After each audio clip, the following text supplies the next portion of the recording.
Lo que están a punto de escuchar no es simplemente la narración de un crimen, sino el análisis de una traición que desgarra cualquier concepto de amistad. En una sola noche, la lealtad, la confianza y la justicia se disolvieron dentro de un pequeño automóvil. 5 amigos subieron a ese vehículo. Solo 4 saldrían con vida, y con ellos, un secreto que los condenaría. Lo que ocurrió después de aquel disparo en la oscuridad de Tegucigalpa reveló el verdadero horror detrás de la palabra complicidad. Prepárense para descubrir el precio de un pacto de silencio. Tegucigalpa, Honduras. Noche del 11 de octubre de 2017, para un grupo de jóvenes. La velada parecía otra más.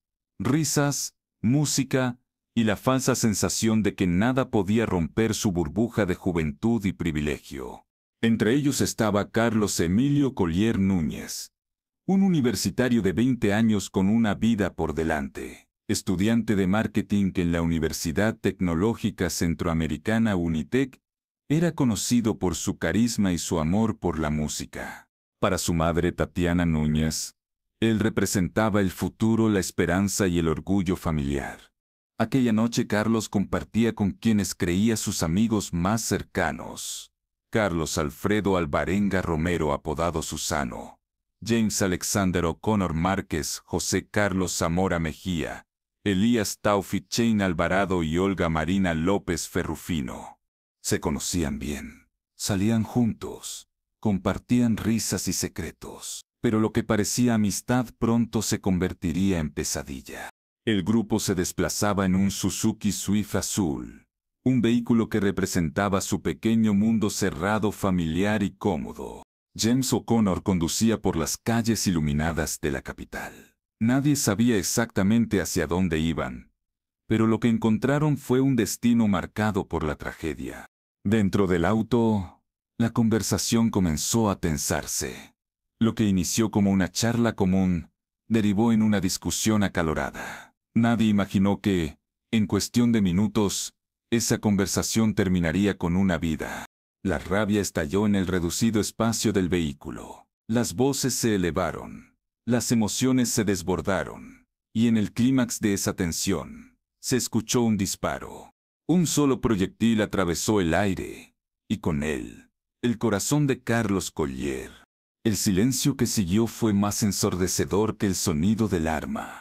El olor a pólvora se mezcló con el pánico. En segundos, la vida de Carlos se apagó, y las de sus compañeros cambiaron para siempre. Carlos Alvarenga Susano había disparado. El resto quedó paralizado, sin saber si correr, gritar o rezar. En ese instante, ya no eran solo testigos, se convirtieron en cómplices del miedo y del error. El motor de Suzuki siguió encendido, pero ahora no huían del peligro, huían de su propia culpa. El crimen no terminó con la bala, fue apenas el inicio de un pacto oscuro. La amistad se desmoronó, reemplazada por el instinto de supervivencia. El grupo, aturdido y aterrorizado, empezó a tomar decisiones que sellarían su destino para siempre. El pánico, dicen, es un mal arquitecto, y esa noche en el pequeño Suzuki azul, construyó una tragedia imposible de borrar. Dentro del Suzuki Swift, el aire se volvió irrespirable. El silencio posterior al disparo era el sonido del terror. Carlos Collier yacía inmóvil.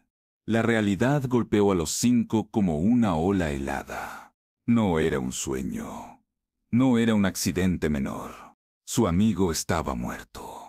La pregunta que los paralizó no fue ¿cómo lo ayudamos?, sino una mucho más siniestra: ¿qué hacemos con él? Y con esa duda, todo se torció. El miedo se convirtió en el motor de cada decisión que tomaron después. En lugar de buscar ayuda, eligieron esconder la verdad. En lugar de preservar la dignidad de Carlos, optaron por borrar las huellas de lo ocurrido. El conductor, James O'Connor, mantuvo el vehículo en marcha. Condujo sin rumbo fijo al principio, luego con propósito. Buscaban un sitio donde el silencio fuera más denso que su culpa. Abandonaron las calles iluminadas de Tegucigalpa y se dirigieron hacia la periferia, hacia un lugar donde la oscuridad pudiera ser su aliada.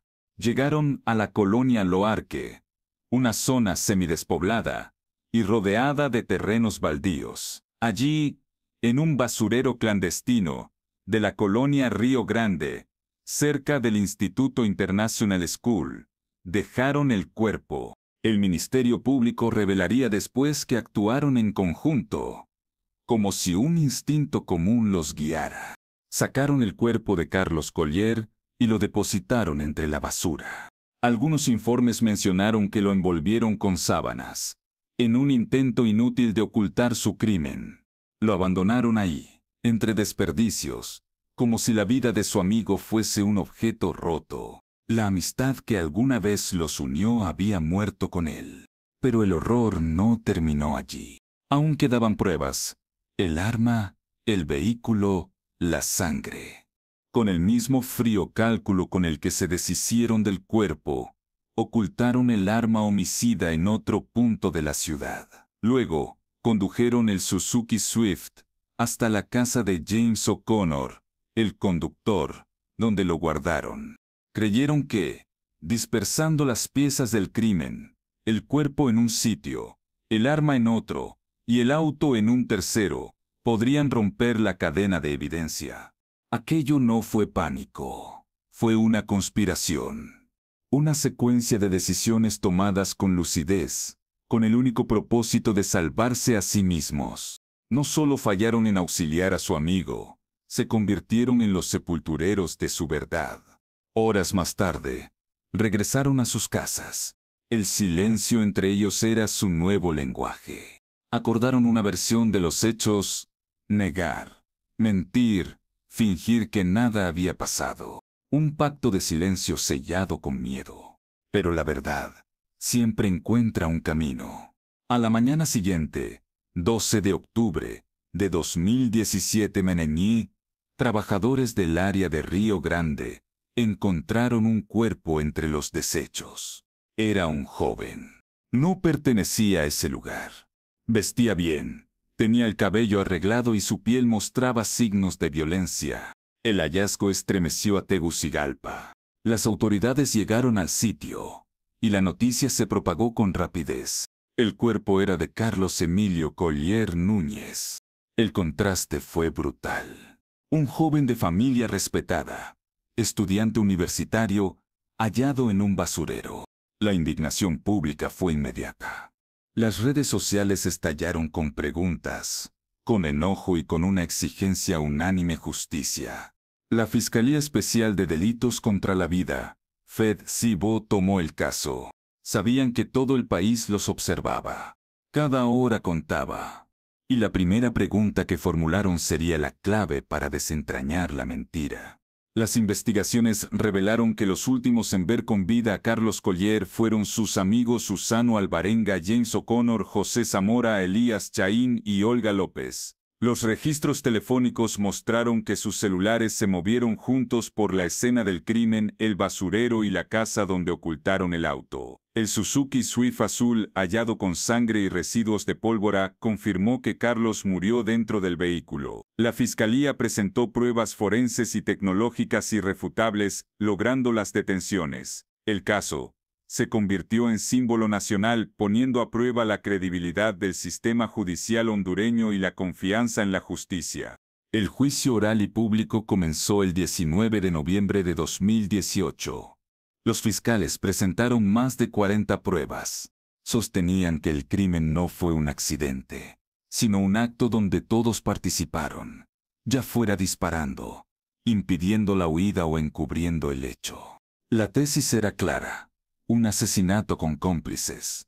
Por su parte, las defensas plantearon una versión distinta.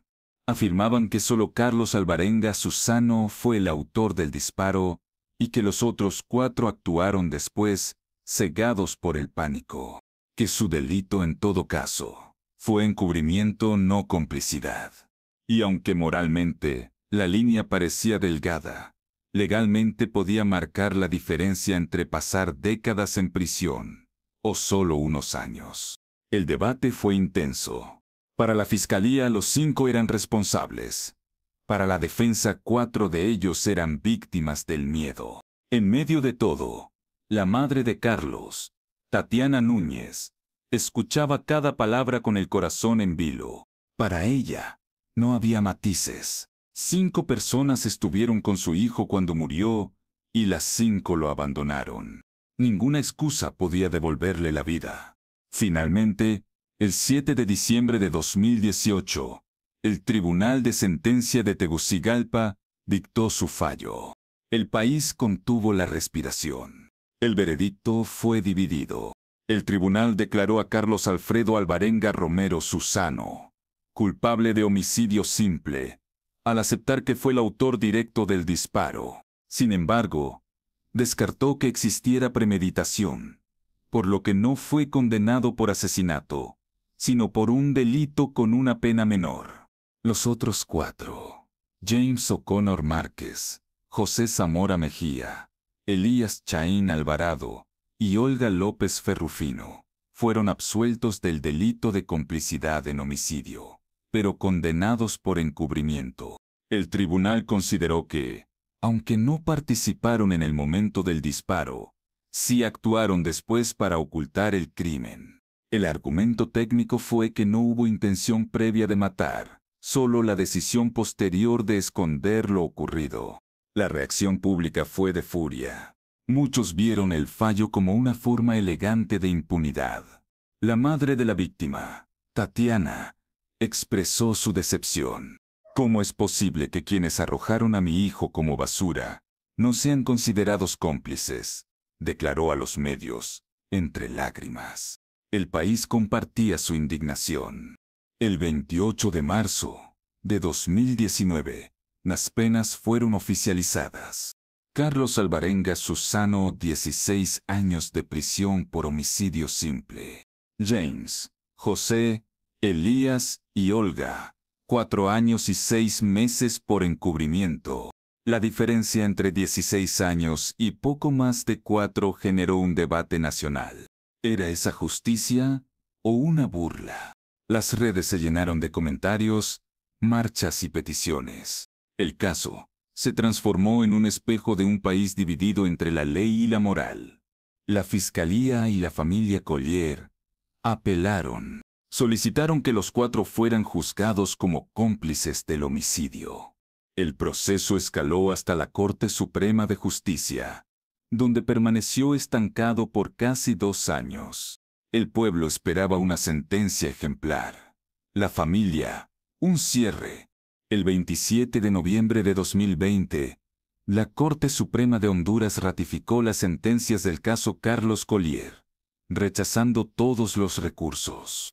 No habría más apelaciones. Ese día, su madre, Tatiana Núñez, expresó su dolor afirmando que su hijo merecía más que un fallo dividido. El caso marcó al país, evidenciando la fragilidad de la amistad, la delgada línea entre cobardía y complicidad, y la distancia entre justicia legal y moral. Mientras el tribunal vio a un asesino y 4 encubridores, la sociedad vio 5 traidores. El silencio costó 4 años y medio de prisión. La traición, una vida perdida. La historia de Carlos Collier no solo revela la tragedia de una vida interrumpida, sino también el valor y el costo del silencio. ¿Fue justicia o fue impunidad disfrazada de legalidad? Esa respuesta queda en manos de quien escucha. Si este relato te conmovió, suscríbete, deja tu me gusta y comenta. ¿Crees que 4 años bastan para pagar una traición? Nos vemos en el próximo relato.